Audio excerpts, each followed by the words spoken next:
Sir ఇప్పుడు ఏపీలో పరిస్థితి చూసుకుంటే తెలుగుదేశం, వైసీపీ పరస్పరం దాడులు చేసుకుంటున్నాయి.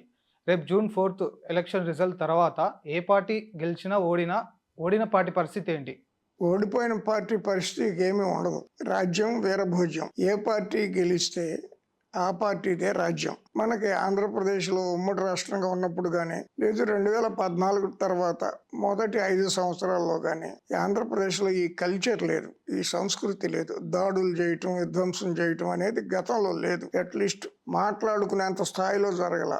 ఐసోలేటెడ్ గా జరిగినాయేమో తెలియదు. కానీ 2019 తర్వాత ఇది ఒక నిత్యకృత్యం అయిపోయింది. 2019 నుంచి 2024 వరకు వైసీపీ అధికారంలో ఉంది. అంటే వైసీపీ కార్యకర్తలు, నాయకులు, మంత్రులు, ఎమ్మెల్యేలు, అధికార యంత్రాంగం అంతా కూడా ఒకే బాటనే నడిచారు. తెలుగుదేశం వారి మీద వీలైనన్ని కేసులు, అరెస్టులు, దౌర్జన్యాలు, దోపిడీలు ఇది ఒక నిత్యకృత్యంగా జరిగినా కూడా ఇది వైసీపీ ఎప్పుడు కూడా వాళ్ళ నాయకుల్ని హెచ్చరించటం, మందలించటం, మీరు చేసే తప్పని చెప్పటం ఎప్పుడు ఏమి చేయలే. అందువల్ల వాళ్ళకి ఒక అధికార యంత్రాంగం పట్ల కానీ, పోలీసు యంత్రాంగం పట్ల కానీ ఎటువంటి భయభక్తులు ఏమీ లేవు. జనం కూడా అలవాటు అయిపోయారు. ఇప్పుడు ఇవాళ 24 ప్రాంతాల్లో ఒంగోలులో తెలుగుదేశం నాయకుల మీద వైసీపీ నాయకులు దాడులు జరుగుతున్నట్టు వార్తలు వస్తున్నాయి.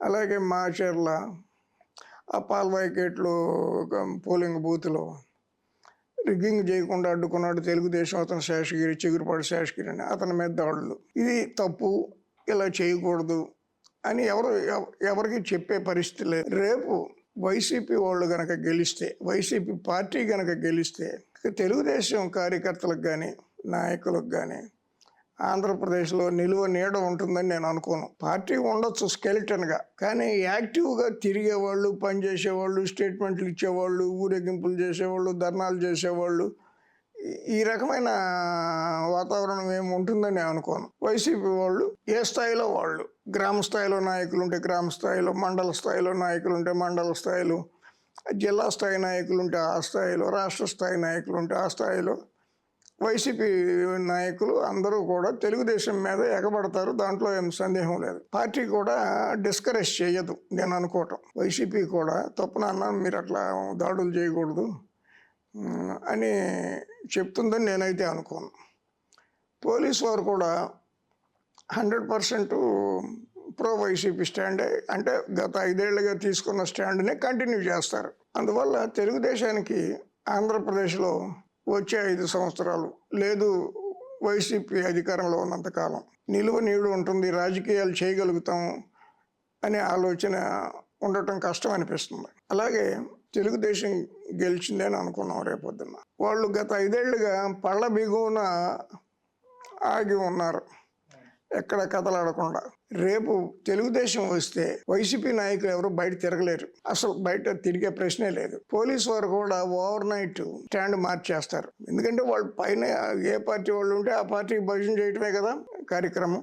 అందువల్ల ఏంటంటే తెలుగుదేశం వారు కనుక అధికారంలోకి వస్తే అసలు వైసీపీ అనే పేరు వినపడనివ్వకుండా చేసేస్తారు. దాడులు చేసేస్తారు, కొట్టేస్తారు, చంపేస్తారు, దౌర్జన్యాలు చేసేస్తారు, కార్లు ఇళ్ళు తగలబెట్టేస్తారు. అసలు వైసీపీ వారు ఆంధ్రప్రదేశ్లో ఉండలేరు. సో వైసీపీ గెలిచిన ఒక పార్టీ మాటాష్, తెలుగుదేశం గెలిచిన ఒక పార్టీ మాటాష్. ఆ ఇద్దరికి కూడా సమానమైన స్టేక్స్ ఉన్నాయి. వైసీపీ వాళ్ళు ఓడిపోతే వాళ్ళు రాష్ట్రం వదిలిపెట్టి వెళ్ళిపోవాల్సిందే. తెలుగుదేశం వాళ్ళు ఓడిపోతే వాళ్ళ పరిస్థితి అంతే. ఉన్నే నామకే వాస్తే పార్టీలు ఉంటాయి, మధ్య మధ్యలో ఏదో చిన్న చితకా స్టేట్మెంట్లు ఇస్తూ ఉంటారు. అంతే తప్పించి పూర్తి స్థాయిలో రాజకీయ కార్యకలాపాలు సాగించడం అనేది ఓడిపోయిన పార్టీకి సాధ్యమయ్యే పని కాదు. అందువల్లే జనమంతా ఎదురు చూస్తున్నారు జూన్ 4 కోసం. రిజల్ట్స్ ఎట్లా ఉంటాయి, ఎవరికి బాగుంటుంది అనేది.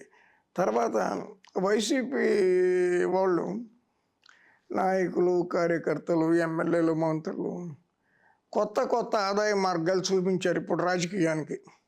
సో తెలుగుదేశం అధికారంలోకి వచ్చిన వారు అందించిన కొత్త మార్గాలను అందిపుచ్చుకుని తెలుగుదేశం వాళ్ళు కూడా అదే రకమైన అరాచకాలకు పాల్పడతారు అనటంలో నాకేమీ సందేహం లేదు. సో ఏం జరుగుతుంది అనేది చూద్దాం. సార్, వైసీపీ వాళ్ళు తాము గెలుస్తామని ధీమా వ్యక్తం చేస్తున్నారు. మీ అభిప్రాయం ఏంటి? వాళ్ళ అభిప్రాయంతో సంబంధం లేకుండా వాళ్ళు గట్టి ధీమాతో ఉన్న మాట నిజం. వైసీపీ ప్రభుత్వం జగన్ గారి నాయకత్వంలో జూన్ 9వ తేదీన విశాఖపట్నం ఆంధ్ర యూనివర్సిటీ గ్రౌండ్స్లో ప్రమాణ స్వీకారం చేయబోతున్నది. ముఖ్యమంత్రి కార్యాలయం అంటే సీఎంఓ జగన్ గారి ముఖ్యమంత్రి కార్యాలయం ఇందుకు అనుగుణమైన ఏర్పాట్లు చేస్తున్నది. పార్టీ నాయకులు విశాఖపట్నంలోని హోటళ్ళు, ప్రధాన విడిది కేంద్రాలు, గెస్ట్ హౌస్లు, రెస్ట్ హౌసుల్లో సూట్లన్నీ బుక్ చేస్తున్నారు.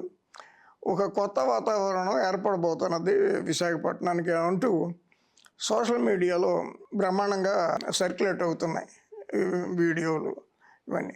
అంటే 2 రీజన్స్గా అనుకోవచ్చు. నిజంగా జగన్ గారు ప్రమాణ స్వీకారం చేయబోతున్నారు అని నమ్మి ప్రచారం చేయటం ఒక పద్ధతి. ఈ చివరి వారం రోజుల్లో అధికార యంత్రాంగం చేయిజారిపోకుండా మళ్ళీ వచ్చేది జగనే జాగ్రత్త అని అధికార యంత్రాంగం ఎక్కడ తోక ఆడిస్తుందోనని వాళ్ళకి చెప్పడానికి కూడా ఈ రకమైన ప్రచారం జరిగి ఉండొచ్చు. ప్రచారం ఏ రకంగా జరిగినప్పటికీ వైసీపీ వారు తాము అధికారంలోకి రావడం తథ్యము అని గట్టి నమ్మకంతో ఉన్నారనేది ఫ్యాక్ట్. దానికి తగ్గట్టుగానే వాటి ప్రవర్తన కూడా ఇప్పుడు జరుగుతూ ఉన్నది చూస్తే తాము ఎడిదిరిగి అధికారంలోకి రాబోతున్నాం 4 రోజుల్లోనే ఇప్పటి నుంచే దాడులు బిగించేశారు. తెలుగుదేశం వాళ్ళు ఈ విషయంలో జగన్ పార్టీతో పోటీ పడలేకపోతున్నారు. వాళ్ళు ఎవరు బలాలు గుద్ది చెప్పటంలా మేము అధికారంలోకి రాబోతున్నామని. ఏం జరుగుద్దో చూద్దాం 4వ తారీఖు సాయంకాలం. Please do subscribe to Telugu Rajyam channel. Please do subscribe to Telugu Rajyam channel. Please do subscribe to Telugu Rajyam channel. Hi అండి, నేను మీ ఆర్పీని, నెల్లూరు పెద్దారెడ్డి చేపల పులుసు ఓనర్ని. మీరు తెలుగు రాజ్యం అనే ఈ యూట్యూబ్ ఛానల్ సబ్స్క్రైబ్ చేసుకుని మంచి మంచి వీడియోలతో వస్తారు. Thank you so much. Hi people, I'm Sonakshi Verma and you please watch Telugu Rajyam and please subscribe to the channel.